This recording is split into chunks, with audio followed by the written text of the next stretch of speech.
जय हिंद दोस्तों, कैसे हो आप सब। आई होप आप सब बढ़िया होंगे। अभी हम करने वाला ह्यूमन एंड कलरफुल वर्ड का सुपर फास्ट रिवीजन। ये रिवीजन 15 से 20 मिनट का होने वाला है, तो अभी बता रहा हूँ, पूरा फोकस बढ़ा के देखना। हर वीडियो की तरह मेरे भाई वीडियो को स्किप मत करना, रिग्रेट करेगा, क्योंकि इस वीडियो में मैंने लाया आपके लिए most important topic, most important questions. देख, मैं बता रहा हूँ, अगर वीडियो स्किप किया तो क्या होगा, पेपर देने के बाद इतना एक दिन वीडियो पे आ जाएगा, फिर उधर देखिएगा भैया ने तो इंपॉर्टेंट क्वेश्चन टॉपिक अच्छे से समझाया था, बताया भी था। अगर देख लिया रहता तो अच्छे नंबर आ जाते। तो इसीलिए बता रहा हूँ भाई, पूरा देख लेना, समझ लेना एक एक चीज, ठीक है। और अगर अभी तक टेलीग्राम ज्वाइन नहीं किया, ज्वाइन कर, क्योंकि टेलीग्राम में ना मोस्ट इंपॉर्टेंट क्वेश्चन भेज रहा हूँ। मोस्ट इंपॉर्टेंट क्वेश्चन जो आपके एग्जाम हॉल में ना एग्जाम पेपर में पूछा जाता है, ठीक है। तो आज सबसे पहले समझते हैं भाई ह्यूमन आई। उसका पहले स्ट्रक्चर, उसके पार्ट्स के फंक्शन, वो सब याद रहना चाहिए, क्योंकि एग्जाम में ना ह्यूमन आई का डायग्राम जो रहता है ना, आई का डायग्राम वो बनाने आ जाएगा, और पार्ट्स के बारे में कुछ सवाल पूछ ले जाते हैं, 1 मार्क के एमसीक्यू, ठीक है। चलो आ जाओ, देखो सबसे पहले समझते हैं मेरे भाई भैया, आई का स्ट्रक्चर देख लो पहले। आंख जो है हमारा कैसा है, गोल है, क्या है, स्फीयर। कैसा है आंख हमारा, स्फीयर, ठीक है। इसका ये जो डायमीटर है 2.3 सेंटीमीटर होता है। कितना भाई, 2.3 सेंटीमीटर, ठीक है। अब ये आई के पार्ट्स देखना, ये हमारे आंख का जो पार्ट है बाहर का, इसको बोलते हैं कॉर्निया। देखो अभी मेरा देखो, आप देखो देखो ध्यान से, ये जो दिख रहा है ना बाहर, ट्रांसपेरेंट सा फ्लूइड देखो आंखों में, इसको बोलते हैं कॉर्निया। क्या बोलते हैं, कॉर्निया। सीटी से आता है, सी से कॉर्निया, सी टी से ट्रांसपेरेंट। कॉर्निया क्या होता है, ट्रांसपेरेंट आउटर कवरिंग।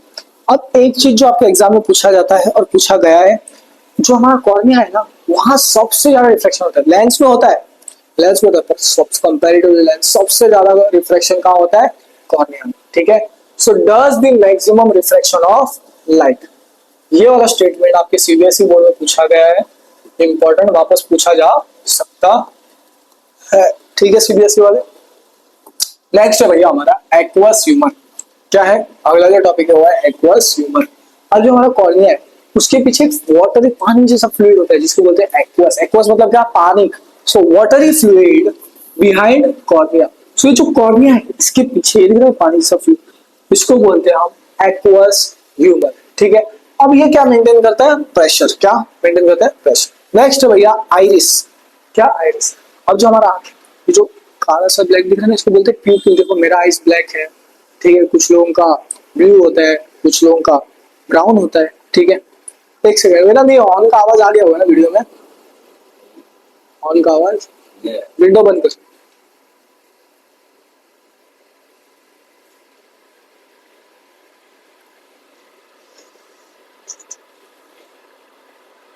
अब लग रहा है पहले से कैमरा में बहुत कंफर्टेबल हो गया। सो कुछ लोगों का आइस ब्लू रहता है, कुछ लोगों का आइस ब्राउन रहता है, कुछ लोगों का ब्लैक होता है। मेरा ब्लैक है, देखो प्यूपिल कलर देखो ब्लैक है ना। तो अभी जो आइरिस होता है ना, वो क्या रहता है, देखो प्यूपिल ब्लैक है, उसके बाजू में जो दिख रहा है ना ऐसा सर्कल जैसा, उसको बोलते हैं आइरिस। क्या बोलते हैं, आइरिस। देखो देखो देखो, आइरिस, ठीक है। देखो ये देखो, ये वाला जो पोर्शन, ये वाला इसको बोलते हैं आइरिस। क्या बोलते हैं, आइरिस। और जो ब्लैक वाला है वो होता है प्यूपिल। आइरिस है ना विंडो की तरह रहता है, जब ज्यादा लाइट आता है ना तो वो ऐसा होता है। सो विंडो को बंद कर देता है, कम हो जाता है। सो प्यूपिल के साइज को क्या कर देता है, वो छोटा कर देता है, कॉन्ट्रैक्ट कर देता है, छोटा, ठीक है। और लाइट जब कम होता है, अंधेरा हो जाता है, तो भाई उसको एक्सपांड मतलब बड़ा कर देता है प्यूपिल साइज को, फिर वो प्यूपिल ऐसा अंधेरे में ऐसा करके दिखते हो ना। तो देखो ध्यान से, आइरिस क्या करता है, कंट्रोल कर रहा है किसकी साइज को, प्यूपिल की साइज को, ठीक है। आइरिस ज्यादा कुछ नहीं कर रहा है, कंट्रोल कर रहा है प्यूपिल साइज को, ठीक है मेरा भाई। चलो आ जाओ, नेक्स्ट देखते हैं भैया हमारा प्यूपिल। प्यूपिल क्या, प्यूपिल जब ज्यादा लाइट रहता है, एकदम ब्राइट लाइट, अभी आप अंधेरे कमरे से आ रहे तो ब्राइट, फिर आपकी आंखें ऐसे ऐसे होती है, ठीक है। सो ब्राइट लाइट में प्यूपिल कॉन्ट्रैक्ट, और डीम लाइट में प्यूपिल एक्सपांड हो, बड़ा हो जाता है। क्या होता है, डीम लाइट में प्यूपिल एक्सपांड, ठीक है। प्यूपिल क्या रेगुलेट करता है, regulates how much light enters, कितना लाइट एंटर करता है, ठीक है। तो आप इधर आज ध्यान से देख सकते हो, आज इधर डायग्राम देखो, देख लो भाई, ये डायग्राम इंपॉर्टेंट है, याद कर लेना, ठीक है। देखो ध्यान से, ये है ऑप्टिक नर्व आई का, ये पूरा पोर्शन इसको बोलते हैं रेटिना। यहाँ रहता है लेंस, यहाँ भी रिफ्लेक्शन होता है, कॉर्निया, और ये रहा प्यूपिल। तो देखो ध्यान से इधर, ये जो ब्लैक कलर दिख रहा है, ब्लैक वाला देखो, उसको बोलते हैं प्यूपिल। और इसके बाजू में दिख रहा है, मैंने बोला विंडो जैसा रहता है, जो बंद करता है या फिर लाइट ज्यादा आता है कम करता है, उसको बोलते हैं आइरिस। क्या बोलते हैं, आइरिस। एक सेकंड है, इसको थोड़ा और ऊपर ले लेता हूँ। आइरिस क्या बोलते हैं मेरे भाई, आइरिस, ठीक है। चलो आ जाओ, नेक्स्ट हो भैया लेंस। क्या, लेंस। जब भी बात लेंसेज की हो, आपको हमेशा एक ही लेंस है, एक ही लेंस हमारे आंख में होता है, जो कि होता है कॉन्वेक्स लेंस। क्या? Convex lens. ठीक है, कॉन्वेक्स लेंस, कॉनकेव नहीं, कॉन्वेक्स याद रखना। ठीक है, वो इलास्टिक होता है लेंस। क्या होता है? इलास्टिक होता है। वो क्या करता है? अपना शेप बदलते रहता है। क्यों? क्योंकि उसको फोकस करना है इमेजेस पे। नेक्स्ट होता है सिलियरी मसल। अब जो लेंस है हमारे आंख के अंदर, देखो इधर दिखाया है, यही है हमारा लेंस। लेंस के ऊपर ना ऐसे ऐसे धागे जैसे रहते हैं जो इसको पकड़ के रखते हैं। ठीक है, वो होता है सिलियरी मसल। वो क्या करता है? उसको ऐसा ऊपर खींचता है, कॉन्ट्रैक्ट करता है, और भाई रिलैक्स करता है। सो क्या कर रहा है? स्ट्रेच और कॉन्ट्रैक्ट नहीं, स्ट्रेच, सॉरी कॉन्ट्रैक्ट नहीं, स्ट्रेच, स्ट्रेच। और क्या कर रहा है भाई? स्ट्रेच के साथ रिलैक्स कर रहा है। Stretch and relaxes the lenses to adjust focal length. So जो फोकल लेंथ है उसको एडजस्ट कर, उसको स्ट्रेच करता है और रिलैक्स करता है। चलो आगे। नेक्स्ट है भैया विट्रस ह्यूमर। क्या? Vitreous, vitreous, vitreous. जब भी बात विट्रस की, तो याद है जली जली जली जली जली जली। विट्रस ह्यूमर क्या होता है? Jelly like fluid. ये क्या करता है? आई का जो शेप रहता है उसको करता है मेंटेन। उसके बाद है रेटिना। इसमें आता है रेटिना। रेटिना देखो इधर रहता है, देखो यहाँ से लाइट आता है, लाइट रेज आता है, यहाँ बनता है इमेज। इमेज कहाँ बनता है भैया? रेटिना के पास। ये जो दिख रहा है ना, ये सब ये रेटिना होता है। और ये जो दिख रहा है ऐसे जा रहा है ना, इसको बोलते हैं ऑप्टिक नर्व। क्या बोलते हैं? Optic nerve. सो भाई रेटिना, सो इसे याद है टीना। टीना नाम की लड़की थी। कौन थी भैया? टीना नाम की लड़की थी। वो कोन खाने गई थी। ठीक है, रंगीन सा कोन था, कोन वाली आइसक्रीम था, कलरफुल का आइसक्रीम था। वो गई थी एक रॉड, टीना थी ऐसी, आइसक्रीम खा रही थी, कोन वाली आइसक्रीम खा रही थी। यहाँ था बड़ा सा रॉड। क्या था? रॉड। और रॉड से लाइट पड़ रहा था डिम। क्या पड़ रहा था? डिम। तो देखो ध्यान से, टीना नाम की लड़की थी, रॉड के पास थी डिम लाइट, कोन खा रही थी, कलरफुल था, बस हो फिनिश। और भाई सच में था तो रियल। और जब भी इमेज रियल बनती है, क्या? रियल, तो उल्टी बनती है। उल्टी नहीं करना है, इन्वर्टेड मतलब उल्टी। ठीक है, ऑप्टिक नर्व। क्या? Optic nerve. अब देखो, यहाँ से आए लाइट के सिग्नल, तो भाई हमारा तो ब्रेन वो लाइट सिग्नल को समझता नहीं, वो इलेक्ट्रिकल सिग्नल को समझता है। तो यहाँ से क्या होता है? इलेक्ट्रिकल सिग्नल ऑप्टिक नर्व की मदद से ब्रेन तक जाता है। ठीक है, तो वो जो सिग्नल पास हुआ किसकी मदद से हो रहा है? Optic nerve. तो वो क्या कर रहा है? Send visual signal to brain. याद रखना, क्या विजुअल सिग्नल क्यों भेज रहा है ब्रेन तक? ऑप्टिक नर्व, याद रखना। नेक्स्ट है पावर ऑफ अकोमोडेशन। क्या? इसका formula P is equal to 1 बटा, याद है? लाइट में पढ़ा था, पावर ऑफ अकोमोडेशन। ठीक है, ये क्या आता है? एक एबिलिटी और लेंस का, वो क्या एडजस्ट करता है? अपना कर्वेचर, अलग अलग ऑब्जेक्ट को देखते हुए। तो ability of lens is to change its curvature to see object, अलग अलग डिस्टेंस पे। ठीक है, अब एक चीज याद रखो, नियर ऑब्जेक्ट, ऑब्जेक्ट पास में, तो लेंस क्या होता है? मोटा हो जाता है, और पावर क्या हो जाएगा? ज्यादा हो जाएगा। Lens become thicker and more, थोड़ा फास्ट रहते हैं, 20 मिनट में खत्म करना है, जल्दी करना पड़ेगा। डिस्टेंस ऑब्जेक्ट बहुत दूर, लेंस भाई रिलैक्स होगा, एकदम ठीक हो जाएगा। ठीक, ठीक है, ठीक मतलब मोटा, तो ऊपर मोटा है तो ये क्या हो जाएगा? थिन, पतला हो जाएगा। सो लेंस बिकम थिन, और पावर क्या हो जाएगा? कम हो जाएगा। ठीक है, जब थिक होगा, मोटा होगा तो पावर ज्यादा होगा, जब थिन पतला हो जाएगा तो पावर कम हो जाएगा। नॉर्मल ह्यूमन आई, अब मैं नॉर्मल हूँ, अभी मैं मान लो आपने भैया को ले भेजा एक लेटर, चिट्ठी ले भेजा, भैया आप थोड़ा ये लेसन पढ़ा देना, तो ठीक है आपने भेजा चिट्ठी। ठीक है, पहले के टाइम चिट्ठी, पहले के टाइम में अगर मैं रहा तो ठीक है, मैं फिर कमेंट किया अपने फोन पे, तो मैंने फोन पकड़ा, इस फोन में देखा, ये जो नॉर्मल डिस्टेंस रहेगा जहाँ पे मैं देख पा रहा हूँ सारी चीजें, उसको बोलते हैं नियर पॉइंट। ठीक है, क्या बोलते हैं उसे? Near point. और वो कम से कम 25 सेंटीमीटर होता है। कितना? 25 सेंटीमीटर। वहां तक आप सब कुछ क्लियरली देख सकते हो नॉर्मल। फिर क्या होता है? एक दिन आपका दोस्त स्कूल से दूसरे स्कूल में अपनी क्रश को देखता है, तो क्या करता है? वो विंडो में जाके ऐसा करके देखता है। क्या? ऐसा करके, तो फार मतलब कितने दूर से देख पा रहे हैं? इंफिनिटी, कहीं से भी जाके कोने से देख रहा है। इंफिनिटी क्या होता है? Far point. क्या होता है मेरे भाई? Far point. चलो आ जाओ, नेक्स्ट है भैया डिफेक्ट्स ऑफ विजन। ठीक है, क्या है? Defects of vision. यहाँ से मैं आपको बता रहा हूँ 2026 के पेपर में यहाँ से सवाल आएगा ही आएगा, आएगा ही आएगा। मजाक से हटके सीरियसली बता रहा हूँ, कर लेना। एक या फिर 2 मार्क्स का सवाल, 2 मार्क्स का आता है यूजुअली। या तो आपको ऐसा ड्रॉ करने लगाएंगे करेक्शन के साथ साथ, क्यों हो रहा है वो पूछ लेगा। तो ये जो डिफेक्ट्स ऑफ विजन है ये इंपॉर्टेंट है। क्या है? इंपॉर्टेंट है। ठीक है, पहला भैया डिफेक्ट मायोपिया। मायोपिया क्या होता है? Near sightedness. क्या? शॉर्ट या फिर नियर साइटेडनेस। अब इसको देखना मायोनिस क्या, बता रहा हूँ सब ट्रिक बता रहा हूँ, पहले पहले समझते हैं। मायो नियर साइटेड मतलब पास का ऑब्जेक्ट क्लियर दिख रहा है लेकिन दूर से सब ब्लर दिख रहा है। जैसे तुम्हारे क्लास में एक दोस्त होगा जो टीचर लिखते हुए ठीक से नहीं लिखता होगा, पर बाजू में जो लौंडा लिखा है उसको देख देख के लिखता है, देख देख के लिखता है, ठीक है। उसको पास के ऑब्जेक्ट क्लियर दिख रहे लेकिन दूर के ऑब्जेक्ट नहीं दिख रहे, ठीक है। इसका करेक्शन क्या होता है पता है, कॉनकेव लेंस। मतलब देखो ध्यान से क्या होता है पता है, हमारा जो आईबॉल है क्या, आईबॉल बहुत बड़ा हो जाता है, क्या होता है बहुत बड़ा हो जाता है, फिर जैसे रे ऑफ लाइट ऐसा आता है, फिर क्या होता है बहुत बड़ा हो जाता है तो भाई रेटिना से पहले ही कन्वर्ज कर देता है। और इसके करेक्शन के लिए हम लोग क्या करते हैं, डाइवर्जिंग लेंस लगा देते हैं, जो कि होता है हमारा कॉनकेव। ऐसा कॉनकेव लेंस लगा ये बोलता है भाई कन्वर्ज होने नहीं देंगे, थोड़ा सा डाइवर्ज तो करवाएंगे ही करवाएंगे, तो थोड़ा डाइवर्ज करता है, थोड़ा डाइवर्ज करके इधर मिल जाता है। एक सेकंड ड्राइंग थोड़ा थोड़ा करेक्शन, बोलता है थोड़ा डाइवर्ज करके मिल जाएंगे, ठीक है।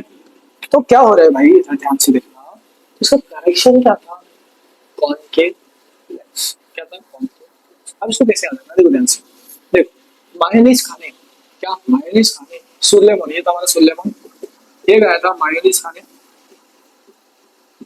किधर गया था, गुफा में। कहाँ गुफा, गुफा क्या होता है, केव, केव होता है गुफा। मायो मतलब मायोपिया, नी मतलब नियर साइटेडनेस, कहा गया था केव में। तो इसका करेक्शन याद रखना इंपॉर्टेंट, कॉल केव लेंस इंपॉर्टेंट, तीनों डाइवर्ज कर देते, ठीक है। अब इसका रीजन क्या था, आईबॉल टू लॉन्ग। सो जो केव था ना बहुत गहरा था अंदर, बहुत गहरा, क्या था बहुत गहरा, तो इधर लॉन्ग डिस्टेंस ज्यादा, लॉन्ग लॉन्ग मतलब बहुत गहरा, तो आईबॉल क्या होगा लॉन्ग, ठीक है। चलो आज नेक्स्ट है मेरे भाई हाइपरमेट्रोपिया, क्या हाइपरमेट्रोपिया। अब आप इसको कैसे याद करना, मेट्रो, मेट्रो क्या, देखो इधर क्या लिखा है, मेट्रो, मेट्रो दूर से आ रही थी, दूर से मेट्रो में आई थे आप, सो ये हो गया फार साइटेडनेस। अब क्या हुआ पता है, हमारा था सुलेमान, ये जा रहा था मेट्रो में, कहा भैया मेट्रो से। अब मेट्रो में वो बैठा था दूर, फार बहुत दूर बैठा था, ठीक है, बहुत दूर बैठा था, दूर से बैठा था, ठीक है। अब उसको क्या दिक्कत था पता है, दूर से जो जो चीजें दिख रही वो सब दिखना था, लेकिन उसके हाथ में एक न्यूज़पेपर था जो पढ़ने की एक्टिंग कर रहा था लेकिन पढ़ नहीं पा रहा था। उसको पास की ऑब्जेक्ट सही से नहीं दिख रही थी, दूर की सही दिख रही थी। तो दूर वो देख रहा था कि भाई उसकी एक्स, क्या एक्स उधर दूर से बैठी हुई है, ठीक है, उसको देख रहा था, ठीक है। तो एक एक करके समझ देखिए ध्यान से, क्या है मेट्रो हाइपरमेट्रोपिया, क्या होता है फार साइटेडनेस। तो देखो metro far, far sightedness, so near object क्या होता है ब्लर हो जाता है। अब एक्स को देख रहा था तो इसका करेक्शन क्या हो गया, कॉन्वेक्स लेंस, एक्स मतलब कॉन्वेक्स लेंस। अभी क्यों होता है पता है, जो आईबॉल होता है छोटा हो जाता है, छोटा हो जाता है तो क्या होता है, लाइट्स आते हैं ना, रे ऑफ लाइट्स, वो ना पीछे चले गए रेटिना के, ये तो दिक्कत हो गया। तो अब इसके करेक्शन में क्या करते हैं, कॉन्वेक्स लेंस डाल देते हैं। क्यों कॉन्वेक्स लेंस ही, क्योंकि वो लाइट को ज्यादा कन्वर्ज करेगा, क्या करेगा, कन्वर्ज करेगा और इधर रेटिना इमेज बना देगा, ठीक है। चलो आ जाओ नेक्स्ट है भैया प्रेस बायोपिया। ये बूढ़े उम्र एक के लोगों को होता है, एजिंग वाले कैटेगरी के लोगों को, और इनका चश्मा रहता है ना उसमें दो लेंसेज रहते हैं, ऊपर कॉनकेव और नीचे होता है कॉन्वेक्स, ठीक है। तो जब पास की जो ऐसा ऐसा करके न्यूज़पेपर जो नीचे से पूरा देख लो, ठीक है। तो दो लेंसेज रखते हैं, इसको बोलते हैं, करेक्शन क्या होता है बायफोकल लेंसेज, क्या बायफोकल लेंसेज, ठीक है मेरे भाई। नेक्स्ट है भैया रिफ्रैक्शन थ्रू प्रिज्म। यहाँ से इंसिडेंट रे आया, क्या इंसिडेंट रे आया, पैरेलल हो गया, बेस पे क्या हो गया पैरेलल हो गया, तो यहाँ से इमेज, ये था नॉर्मल, ये था एंगल ऑफ इंसिडेंट, ये था इमर्जेंट, ठीक है। यहाँ से एक नॉर्मल, यहाँ से एक नॉर्मल, फिर ये बन गया डिविएशन, क्या बन गया डिविएशन, ठीक है। तो देखो ध्यान से प्रिज्म में क्या हो रहा है, लाइट बेंड हो रहा है, सो बेंडिंग ऑफ लाइट, ठीक है। अब इसकी वजह से क्या होता है, डेविएशन हो रहा है and dispersion of light, dispersion में डिस्पर्जन ऑफ लाइट। अब भैया डिस्पर्जन ऑफ लाइट क्या होता है बताता हूँ, देखो ध्यान से, dispersion of light, depression of light नहीं, डिस्पर्जन ऑफ लाइट। एक व्हाइट लाइट आया प्रिज्म में घुसा, पैरेलल हुआ, अलग अलग कलर बना दिया, जो कि होता है विव प्योर, क्या विव प्योर। वी से भैया वायोलेट कलर आता है, आई से इंडिगो आता है, ठीक है। अब एक चीज समझा, जो ये वायलेट दिख रहा है ना लास्ट में, ये ज्यादा डेविएट होता है। सो क्या होता है, वायलेट होता है ना डेविएट्स मोस्ट, क्या होता है भैया ये डेविएट्स मोस्ट, एक सेकंड, डेविएट्स मोस्ट, और जो रेड है वो लीस्ट डेविएट होता है, बहुत कम डेविएट करता है। क्या करते हैं? बहुत कम डेविएट करते हैं। समझ में आ रहा है ना? बस इतना समझो, एग्जाम में इधर से सवाल पूछा था। तो भाई इसमें क्या हो रहा है, एक व्हाइट लाइट आ रहा है, स्प्लिट होकर बहुत अलग अलग तरह के कलर बना रहा है, जिसको बोलते हैं वेव क्योर। Splitting of white light into वेव क्योर। आई इंडिगो, बी से ब्लू, जी से ग्रीन, वाई से येलो, ओ से ऑरेंज, और आर से क्या हो गया मेरा भाई? रेड। क्या हो गया? रेड। ठीक है, समझ में आ गया? Violet deviates most, red deviates least. और ये किसने देखा था पता है? न्यूटन भैया ने। भाई ये तो हमेशा आ जाते हैं न्यूटन जी। सो न्यूटन जी ने देखा। ठीक है मेरे भाई, चलो आ जाओ नेक्स्ट देखते हैं। Next next next. ठीक है, रेनबो फॉर्मेशन क्या होता है बताएं? अभी आप इधर खड़े हो, पीछे सन है, इसके ऑपोजिट सन, आगे बारीक ड्रॉपलेट्स, छोटे छोटे प्रिज्म जैसे एक करते हैं, तो क्या होता है? रिफ्रैक्शन। क्या होता है? रिफ्रैक्शन की वजह से हमें रेनबो दिखता है। तो आज इधर देखो, एक एक पॉइंट देखो, देखो ध्यान से। ये कब होता है? जब सनलाइट है वो इंटरैक्ट करता है किसके साथ? Water droplets. और वो क्या होता है? ड्रॉपलेट छोटे छोटे प्रिज्म जैसे, क्या? Tiny prism. और क्या होता है? डिस्पर्जन होगा। डिस्पर्जन, उससे पहले क्या होगा? रिफ्रैक्शन। क्या होगा? रिफ्लेक्शन, फिर डिस्पर्जन, फिर रिफ्रैक्शन। ठीक है, अब ऑपोजिट टू सन बोला था। ठीक है, तो रेड जो कलर आता है ना जब रेनबो फॉर्म होता है, वो टॉप पे रहेगा, वायलेट बॉटम पे रहेगा। इसको हमेशा याद रखना, ये भी इंपॉर्टेंट है। ठीक है मेरे भाई, चलो आ जाओ नेक्स्ट देखते हैं। नेक्स्ट है एटमॉस्फेरिक रिफ्लेक्शन इफेक्ट। इसमें आता है ट्विंकलिंग ऑफ स्टार्स। ठीक है, हवा में डेंसिटी बदलते रहते हैं, बदलते रहते हैं एयर के लेयर, उसकी वजह से स्टार ट्विंकल करता है। क्यों? क्योंकि लाइट बेंड होता है, और स्टार क्या होगा भाई? ब्राइटर होगा जैसे जैसे बदलते रहेगा। ठीक है, ये इंपॉर्टेंट है, ट्विंकलिंग ऑफ स्टार्स, पॉइंट लिख देना। ठीक है, नेक्स्ट है व्हाई स्काई अपीयर्स ब्लू। क्या? स्काई अपीयर्स ब्लू होता है, क्यों देखो? ये वेवलेंथ कम हो गया। क्या हो गया? Shorter wavelength. ठीक है, उसमें आता है हमारा रे लाइट स्कैटरिंग। ये क्या बोलते होते हैं? जब वेवलेंथ कम हो जाता है तो ब्लू लाइट रहता है ना, ब्लू, वो ज्यादा स्कैटर, ब्लू लाइट में ब्लू कलर ज्यादा स्कैटर होता है। सो वेवलेंथ कम, ब्लू स्कैटर। ठीक है, okay. Why sun appears red? Red क्यों होता है जब सनराइज सनसेट होता है? ये भी इंपॉर्टेंट है, एग्जाम में पूछ लिया आता है। सो लाइट हमारा लॉन्ग ट्रेवल में पाथ से निकलता है। ठीक है, सो वेवलेंथ क्या होता है? छोटा। सो छोटा वेवलेंथ क्या करता है? स्कैटर कर देता है, अब स्कैटर। अब इसके वजह से क्या होता है? जो रेड लाइट होता है वही हमारे आपको तक पहुंच पाता है। ठीक है मेरे भाई, scattering of light by Tyndall effect. Tyndall effect ये 9th में भी पढ़ा था आपने। टिंडल इफेक्ट क्या है? टिंडल इफेक्ट क्या है? Scattering of beam of light, या फिर आप लिखो scattering of small particle in a college. आपने मान लो 10 पार्टिकल उड़ा दिए ऊपर, फिर थोड़ा सा विंडो खोलो, लाइट आएगा, पूरे पार्टिकल्स दिखेंगे, स्कैटर हो रहे पार्टिकल्स। ठीक है, सो स्कैटरिंग ऑफ, या फिर by small particle in a college, या फिर scattering of beam of light. दोनों में से कोई भी डेफिनेशन लिख सकते हो, ये भी लिखोगे चलेगा। ठीक है, नेक्स्ट है कलर ऑफ सन। मून में क्या होगा? व्हाइट, क्योंकि लेस स्कैटरिंग होगा, कम स्कैटरिंग होगा। फिर सनराइज और सनसेट में ज्यादा स्कैटरिंग होगा, बस मैक्सिमम, इसलिए रेड। ये रहे मोस्ट इंपॉर्टेंट क्वेश्चंस भाई, खत्म हो चुका है भाई, खत्म। सारी चीजें कवर कर दिया हूँ, जो जो इंपॉर्टेंट है बता दिया हूँ। ठीक है, इस इंपॉर्टेंट क्वेश्चंस को नोट कर लो, जो आपके एग्जाम में घुमा फिरा के आ सकते हैं। ये पीवाई क्यूज है, पिछले साल आए। तो मेरा मानना क्या पता है, पीवाई क्यूज सॉल्व करोगे ना तो आपको आइडिया लग जाएगा कैसे क्वेश्चन आएंगे। तो इसे कर लेना, टेलीग्राम ज्वाइन कर लेना मेरा भाई। इधर तक पहुंच गया तो उधर इंपॉर्टेंट क्वेश्चंस भेजता हूँ। ये घुमा फिरा के इधर से सवाल आता है, फिर ये रहे और इंपॉर्टेंट क्वेश्चन, इधर से भी घुमा फिरा के सवाल पूछा जाएगा, सेम क्वेश्चन भी आ सकता है, बस पूछने का तरीका बदल जाएगा। ठीक है, तो ये रहे सारे इंपॉर्टेंट क्वेश्चन। ठीक है, चैनल को सब्सक्राइब कर दो, टेलीग्राम ज्वाइन कर लो। ओके बॉस, मिलते हैं अगले वीडियो में। जय हिंद।